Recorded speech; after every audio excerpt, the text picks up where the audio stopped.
Olá, sejam bem-vindos. Eu sou Leonardo e a gente tem mais uma aula de matemática hoje para falar sobre problemas do primeiro grau. O que são problemas do primeiro grau? São problemas que são traduzidos por uma sentença matemática que é uma equação do primeiro grau. Então eu trouxe dois exemplos relativamente simples que podem ser aplicados aí para os alunos aqui do Brasil no 7º ano, por exemplo, quando eles aprendem, a equação do primeiro grau. E o primeiro problema diz o seguinte: João tem uma quantia em dinheiro, ele gastou 1/3 do que tinha e ficou com R$60. Ou seja, sobrou R$60 depois de ter gastado 1/3 do que ele tinha. Qual a quantia inicial em dinheiro, obviamente, de João? Então eu fiz o seguinte, eu chamei a quantia inicial de João de J, em vez de chamar de X. Porque aí, quando eu resolvo, no final eu já sei que essa quantia é o dinheiro de João. Então eu chamei de J por comodidade, para ficar mais simples. E o que ele gastou de J sobre 3, ou seja, 1/3 do que ele tinha. E o que sobrou foi R$60. Quando a gente subtrair o que ele tinha do que ele gastou, ou seja, J menos J sobre 3, isso tem que resultar no que sobrou, que é R$60. Como a gente já viu em vídeos anteriores, eu posso tirar o MMC, o denominador comum de toda a equação. E aí eu fico com o seguinte, 3 aqui,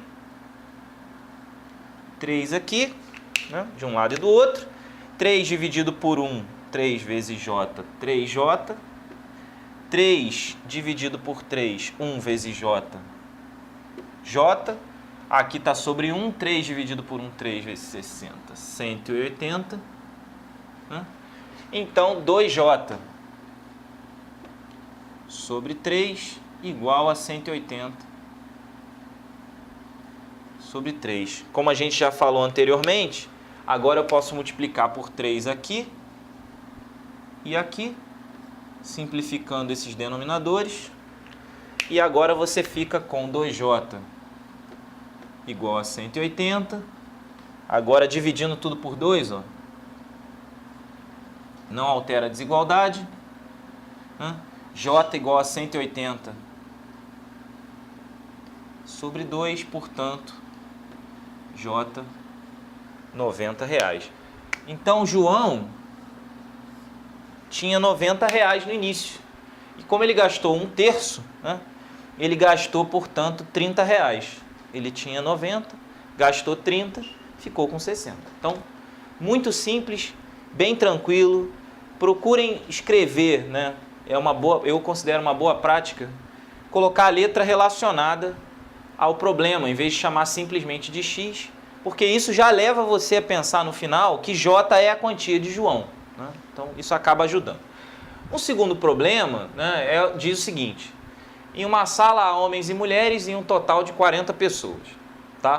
Quantas mulheres há na sala se são 10 a mais que os homens? Ou seja, o número de mulheres excede o número de homens em 10 unidades. Como que eu posso resolver esse problema? Eu chamei a quantidade de homens de H.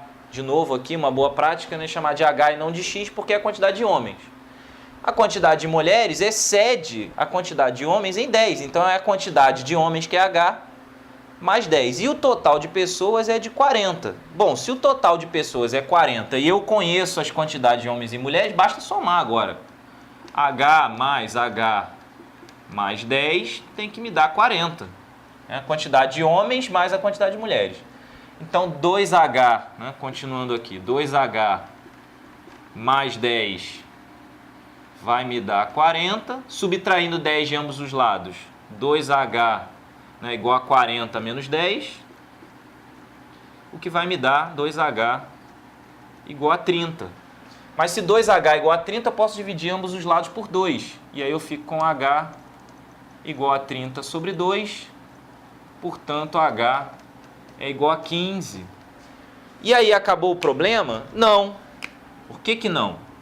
Porque como eu chamei de H, eu sei que H é o número de homens, mas o problema pede para calcular quantas são as mulheres. E a quantidade de mulheres é H mais 10. H mais 10 é igual a 25. Então são 25 mulheres, Então deixa eu só circular aqui. 25 mulheres. Então são 25 mulheres. Repare o seguinte, nesse segundo exemplo, né, você poderia resolver esse problema também chamando o número de mulheres de M, e aí nesse caso o número de homens seria M menos 10. E além disso, né, você poderia também fazer um sistema de equações.